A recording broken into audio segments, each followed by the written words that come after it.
Welcome back to some more Animal Crossing New Horizons. I'm videodiary, and shall we see what's going on our island of Fawnhollow today? I forgot to speak, as I seem to do at the start of every single one of these little diary logs things. I don't know what they are. Video diaries? Diary entries? Yeah, let's go with video diary, you know. Maybe we should start off each video with like, Dear Diary, Dear Darling, I suppose. What am I talking about? I don't know. It's Sunday, I'm going insane. But anyway. Hello there everyone, right now in Fawnhollow it's 3:26 PM on Sunday, July 12, 2020. Now for today's announcements, today we have a visitor staying at the campsite. Go meet our guest in person and find out more about them. Ah, a campsite visitor. I feel like it's been quite a bit of time since we had a last one. There was like one stretch of time we had like 3 or 4 in a row, like in the week, and I was like, whoa. So who do we think it is? Are we going to place bets? Happy Home Academy? Highest scoring room in your home for this assessment was your second floor room. We're not sure if it's your favourite room, but it sure feels like it. Huh. It's probably because a lot of it matches colour, I'd imagine. CJ, Bishanisa, dear. Everyone's babbling about the way you scored a fishing tourney. Seriously, 200 net points? It does stack. Points do stack. Oh my word.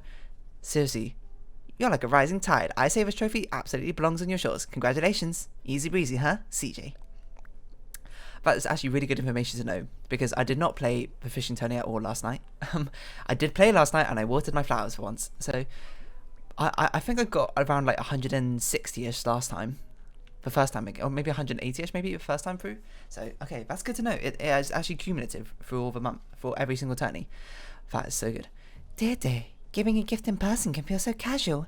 Sending us item via snail mail seemed more appropriate somehow. What's more charming than a well-wrapped package? The hand-picked gift inside, I hope. Charmed, I'm sure. Lily. Thank you, Lily. What did she give us? Babooshes. I don't even know what babooshes are.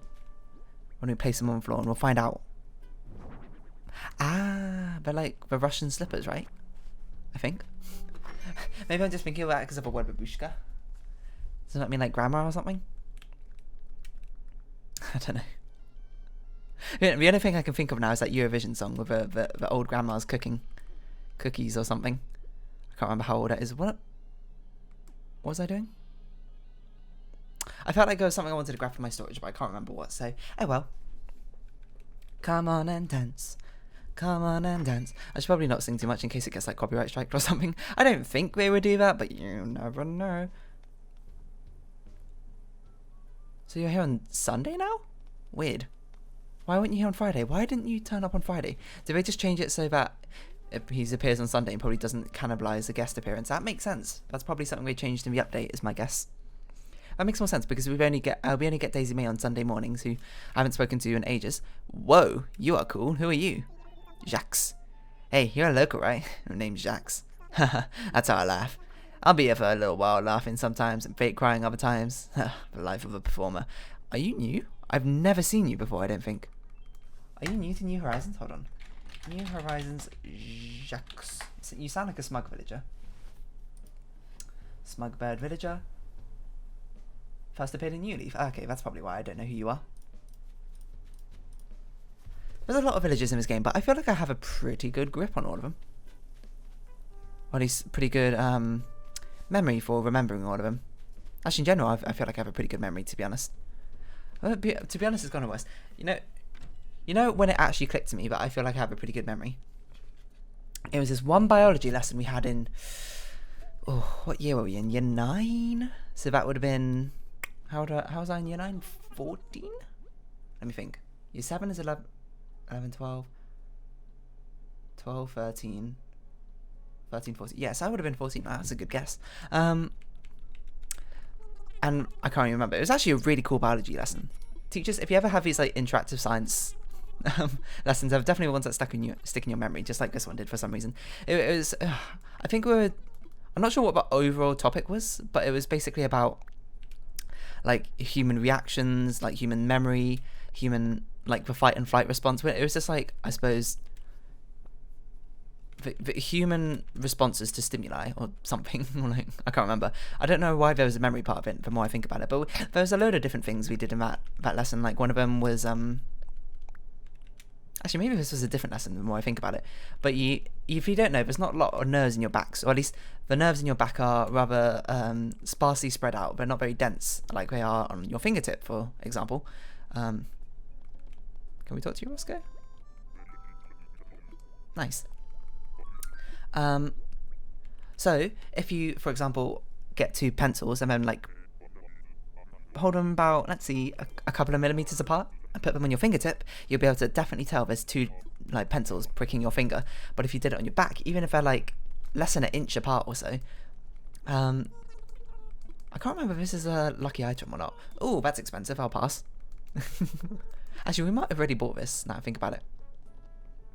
But anyway, if you get like 2 fingers and you poke them into someone's back, even just like less than an inch apart, your brain will register it as just 1 finger being poked into your back, because your brain isn't very good. Well, it's not your brain isn't very good. It's more like you don't have enough whatchamacallits. That's the wrong thing to dig up. What are they called? Nerve endings in your back. They're far too spread out for you to really get any information, I suppose, from it, or enough information to determine if there's 2 things poking your back. So I was like, oh, that's pretty cool. And we tried it with like a load of different parts of your body, like lips and elbow, I think. And it's been a while since we did that, obviously, so I can't quite remember. So that was like part 1. That was pretty cool. But the part I was talking about, the memory part, is our teacher was like, alright, get ready, class. I'm going to read you out a story. It's going to take the next 5 minutes, and you need to remember as many words as you can. And for some reason, to this day, I still remember a decent amount of the story. Because I didn't realise at the time, what I was doing was sort of like a mini mind palace, which I didn't realise was an actual memorisation technique. It was just something somehow I randomly came across just naturally or something. Or maybe I learnt it when I was really young and I just don't remember learning it. But anyway, the story was something like, it was a sunny Saturday afternoon. You can hear the birds chirping and the wind blowing through the grass. And then something like there's a train, but you could hear a train zoom by on like a rickety railway or something like that, startling a squirrel, causing them to drop their acorn. The acorn rolled down the hill, like, I can't remember exactly. But then there was the squirrel causing a squirrel to drop their acorn. The squirrel chased after it and it ran down a hill.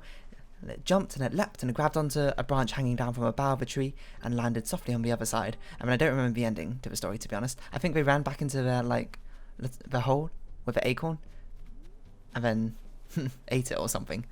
Anyway, there was there's 2 pink hyacinths here. How did this happen? Anyway, long story short, there were 50 different words in that entire story, and you obviously had to remember as much as possible. And then the teacher was like, okay, class, now's time to see how well you remember it all. Go ahead and write down as many words as you can remember. Most people are like, oh, I got like 8, got like 12 at the very highest, and I think someone got 12, and they were like, ooh, 12. And then I did it. I think I got 38 out of 50. And I also remember it would have been like 40 or so, but I misheard 2 other words, so I wrote the wrong word down. Like, one of them I realised, the one that really sticks in my memory was swinging off a branch hanging on the bough of a tree. I thought, sorry, not bough, she said it like bow, because I guess that was her accent, I can't remember. And I was like, what, a bow? Like a ribbon bow? So I wrote down like a ribbon bow, and I was like, I don't understand what this means. It wasn't afterwards, I was like, oh, bow. I don't know why I'm trying to swap it. Just drop it. We need to put some more plants down. I forgot this is a common nuisance. We have a lot of pink flowers in our inventory. We can't put that down here. There's not enough space. I guess we could put some over here.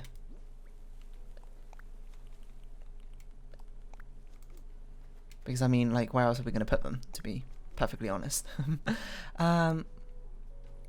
Yeah, so I got 38 of the words out of 50, which was, I suppose in retrospect, pretty absurd, but at the time I was like, you know, that's just it, I just remembered the story. If you remember the story, you can just write it down easy. And a lot of my classmates at the time were like, whoa, this is Dear Darling getting a chance to brag about herself. They were like, whoa, you're really good at this, and I was like, thank you. I don't know how I did it, to be honest. I don't know, that story just perhaps it's stuck in my memory because it was like a really cool moment, you know, from secondary school. You don't get many cool moments in secondary school. Well, sometimes. I suppose it depends how cool you are. But that was one of them for me. A moment where everyone was like, whoa, that's unusual.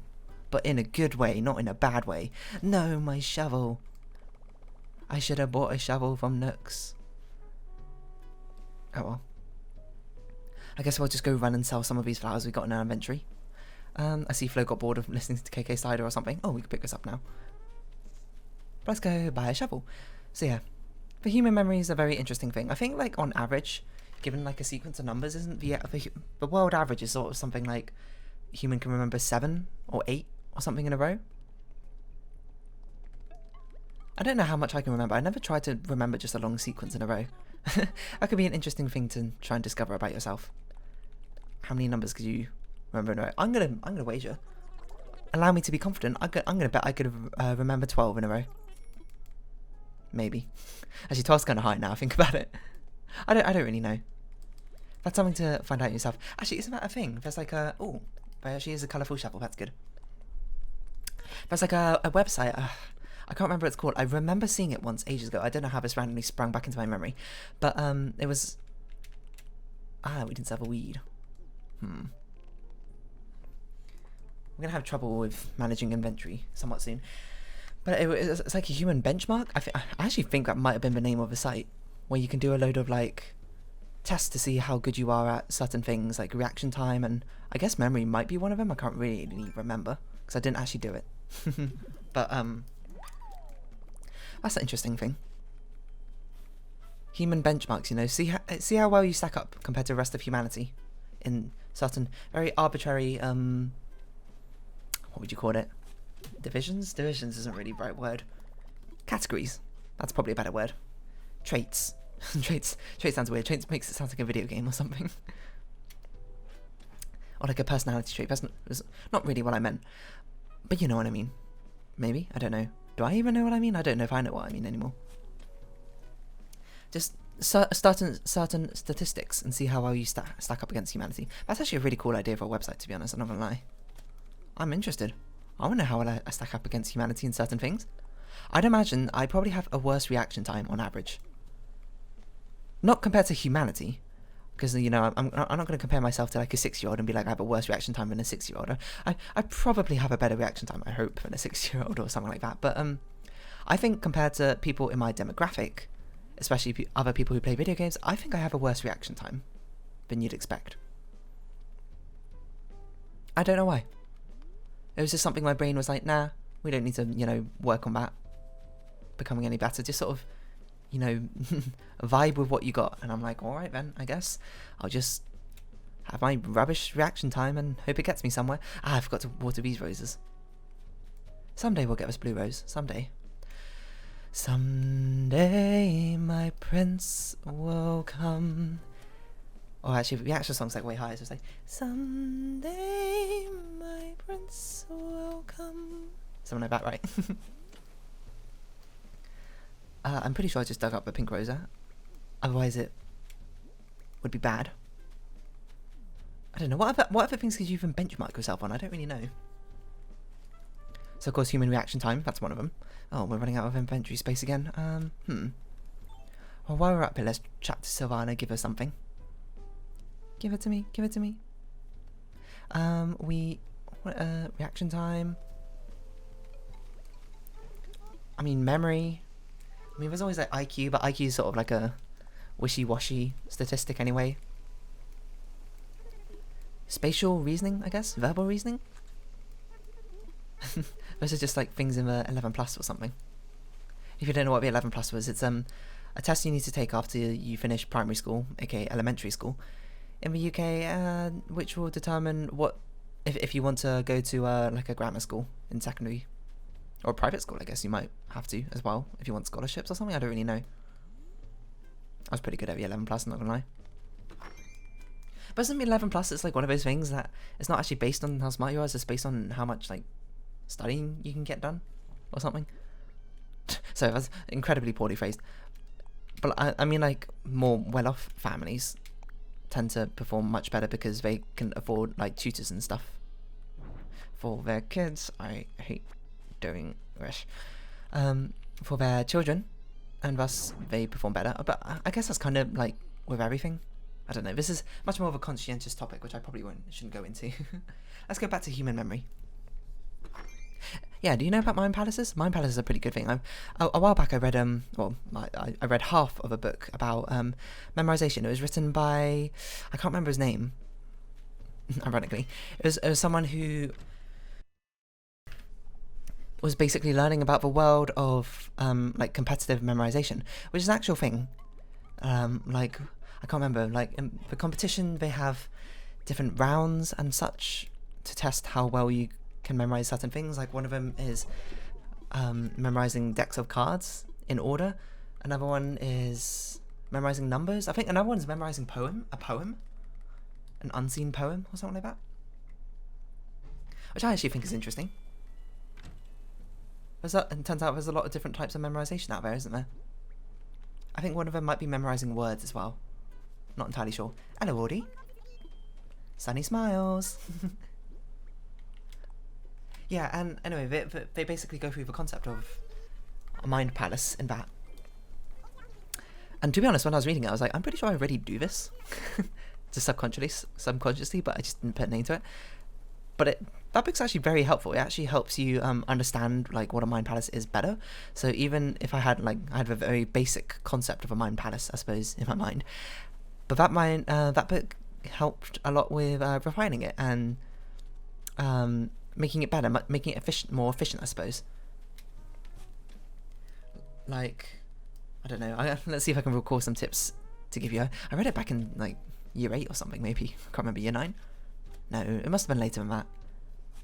You know, it was probably around GCSE year. Anyway, so like some of the tips were like, of course, you wanna the route you use. Oh wait, I should explain what mind palace is. It's basically like you create a not fictional, like you imagine up a fictional, a space in your mind, fictional or not, and you use that as a technique to remember information and retain it better, I suppose. That's how I might describe it. Is this meant to be a rose or cosmos? Cosmos, okay. I was thinking about this yesterday. I was like, I have a lot of tulips here which aren't meant to be here. So yeah, so for example, like you might imagine walking through like your house, and there'll be, what you do is, in concept, is you leave little like reminders for yourself as you walk around, like visual reminders for your brain to pick up on. Like when you walk in through your front door, you might have like a really raggedy looking teddy bear with an eye missing to remind you of, I don't know, something something relating to that. That's a bad example. What if you like needed to remember like mayonnaise? Maybe you got like a kiddie pool of oh yeah, you remember next door, a kiddie pool full of mayonnaise and like dolphins like swimming around in them, and that's how you remember mayonnaise or something. I know, bad example, but whatever. You might think that example sounds a bit weird, and it does sound a bit weird. Most of the time they have like mnemonics to remember certain things, like they might remember like certain cards, say in a deck of cards, and the way of remembering it might be like a frayed out teddy bear or something, missing an eye, stuff like that, and you like plop them down in your imaginary house or route in your brain, and then as you walk along it, you can look at each clue and remember exactly what they were talking about and what your clue represented, and thus you can remember a lot of things that way, as it turns out. So I don't know, that was a very, very terrible explanation, to be honest. You're much better probably looking it up yourself if you're curious. But to be fair, I heard it's something which appears in Sherlock, right? Like the TV series. It's something that like Sherlock Holmes uses? I'm not really sure. I feel like that's something like one of my friends told me once. So yeah, you might already be aware of what it is from that, so it's basically that. So yeah, you can build a mind palace for certain things you just need to memorize. A lot of the tips that I remember are, of course, use a location you're very familiar with, a location you walked a lot through. So like, the ones I used to use my primary school, I used my secondary school, I used my old home, I used my new home. I use locations like that, things you're familiar with. Sorry about that. That was a cut there because the phone started ringing. Hopefully I'll edit that out in a bit so you won't have to listen to the deafening noise, I suppose. But anyway, yeah, wait, how long have I been recording for? I don't even know. I think I was recording for 20 minutes. Let's see. Mute that very quickly. 20 minutes. Oh, wow, 20 minutes exactly. So we've got 10 more minutes to go for. What was I doing? I lost my train of thought. Oh, we were planting these lilies, of course. I don't know where to plant them, so we've got space, to be honest. I guess we'll just move these ones down, right? That makes sense. So yeah, what am I doing? Use a location you're familiar with. That's a very big, helpful thing. Because, you know, the more familiar you are with a location, the better you'll be at remembering the route as you take through it, and you can picture it much more vividly, which I think helps. Another thing was make really vivid clues. Like outrageous clues. Like if you want to remember, say, the King of Hearts, don't just imagine a king with a heart. The brain is really good at remembering weird things, and let's say, sorry, many cuts. So your brain's pretty good at remembering ridiculous things, I think, and much more adult things, as I was saying. So if you can, was it weird and funny things or adult things? So if you can remember something like that, do it. So instead of a King of Hearts, I don't know, just imagine a king in a mascot like heart suit or something. That's pretty funny. Is that funny? That's not really funny now I think about it. Or you can remember like a cartoon king with like hearts for his eyes doing like a wooga thing that always appears in the cartoons. I don't know. Go wild, go crazy. The limit is your imagination. Oh, there's a pink rose over here. So that's another helpful tactic. To be fair, I didn't actually use it all that often because it's not. There's not many times where you just need to be like, okay, I need to remember 50 things exactly. The only things is sometimes like certain academic subjects might require it. But a lot of the times you have to remember like definitions as well. It's not just like remember these words and only these words exactly, otherwise. But I did do it for some things, like a checklist of things. Like one things I remembered I did it for was in like a physics experiment exam. Sorry, that's not. What was that string of words? In a physics exam, I remembered we had examinations about practical experiments, and there was like a certain checklist of things we needed to remember for each thing. Like things about accuracy or like how to set up the experiment properly. Like there's like a checklist of things. I can't remember what they are now because I've like erased that mind palace from my memory, to be perfectly honest. But what was I saying? I don't remember. Yeah, I used a mini mind palace for that. We need to leave a space, don't we? Was it helpful? I guess so. I mean, I think it helped me remember the things, to be perfectly honest. I mean, I did pretty well in the exam, so there we go. That's always good. What else have I used the mind palace for? Not much, I don't think. Not much. What flowers do we have? Are these all buds? These are all buds. I guess we'll just move 3 of these to down there. But yeah, I mean, it's not extremely common that you really need to memorize like 50 different things. Which is why Mind Palace isn't extremely... It's not always the best... I didn't mean to plant that. Not always the best strategy, I suppose. I mean, maybe it is if you're really, really good at it. Probably. I don't think I'm all that amazing at it. I think I'm just okay at it. Good enough. That I can use it. I'm kind of past the days where I need to memorize like just like lists of things. Lists of things. Like, I don't know, maybe you can memorize a periodic table pretty well with that. A wooden waste bin. Apparently we never learned that, so fair enough. So if you ever need to learn or remember a huge amount of information, Memory Palace is the way to go. We sure are not seeing a lot of fossils. They could be on the top floor, I don't think we checked. The bamboo forest. So yeah, Memory Palaces. I used it a bit in university as well, to lesser effect because a lot more of university wasn't really memorizing definitions. It was much more practical, like, not practical knowledge, but like, how do you describe it? Like understanding, I suppose, of it, the material, rather than memorization of it necessarily. Some things are memorization, but some things are also very hard to memorize using Mind Palace things. Mind Palace is really good for memorizing a lot of different nouns, I suppose, or things. Not so good for memorizing concepts, or at least I don't know how to use it for memorizing concepts. But I don't know, that book was pretty good. I think it was called Moonwalking with Einstein, if I remember. Let's see, Moonwalking with Einstein by Joshua Foer. It was pretty good. Moonwalking with Einstein, because that was like one of the amusing, like, mnemonical things that you could put in your Mind Palace to remember something. I don't remember exactly what Moonwalking with Einstein was, but it was pretty good. I've got it on my phone, actually. Should we see how far through I read it? Oh, my phone's not even on. I remember, my phone ran out of battery this morning.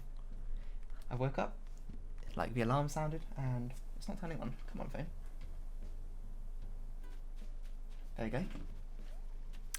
It had like 20%. I was like, okay, I'll just look around a little bit. I'll browse the internet a little bit, and then it died. And I was like, okay, you know, fair enough, phone. I guess that's just how you go sometimes. You didn't have the energy in you. To be fair, this phone's pretty old now, so its battery life is pretty short, shall we say. It doesn't last very long, so it's actually holding up pretty well. Good job, phone.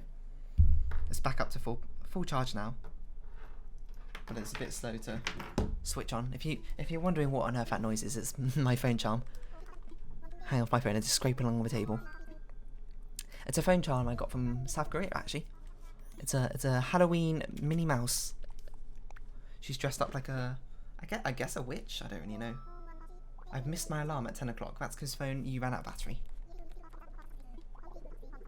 It's like a witch Minnie Mouse.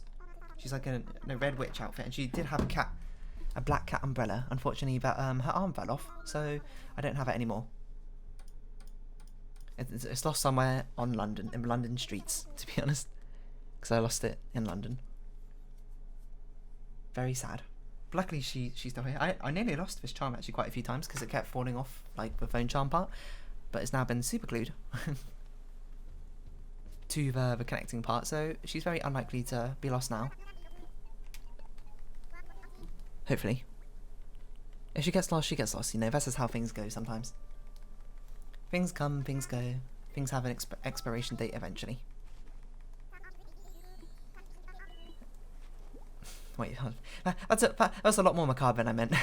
I mean, like, good things come to an end eventually, whether by luck or on purpose, is what I meant. But then I kind of just sound like that was really dark. I didn't mean that. I'm sorry. Should we go back to Mind Palaces? I mean, to be fair, we've got like 3 minutes left of this episode. I don't even know what I'm going to talk about. It's basically 3 minutes is an awkward time because you can't start off a new conversation. That's not Salvies. Because you're just going to run out of time talking about it. But I'm also like, I kind of said everything I know about Mind Palaces, to be honest. I can't really fill in any more blanks, I suppose. It's just all the blanks have been filled. So when you do that, you just end the episode early because you've run out of things to talk about. I guess we'll run over here. We'll plant a green mum down. We haven't planted one of these by Axel's house at ages. And I guess we'll round off this episode here. Why don't we? And our Mind Palace. You got Mind Palace KK Cider? Probably don't. Maybe, I don't know. Read up about it. It's pretty interesting. But anyway, if you have been watching, thank you very much. This has been Animal Crossing New Horizons, and I've been Dear Darling. Any likes, comments, and subscriptions, excuse me, are greatly appreciated, and I hope we can see each other again. But for now, it's our farewell. So until next time, bye-bye for now. Remember this forever. I don't know.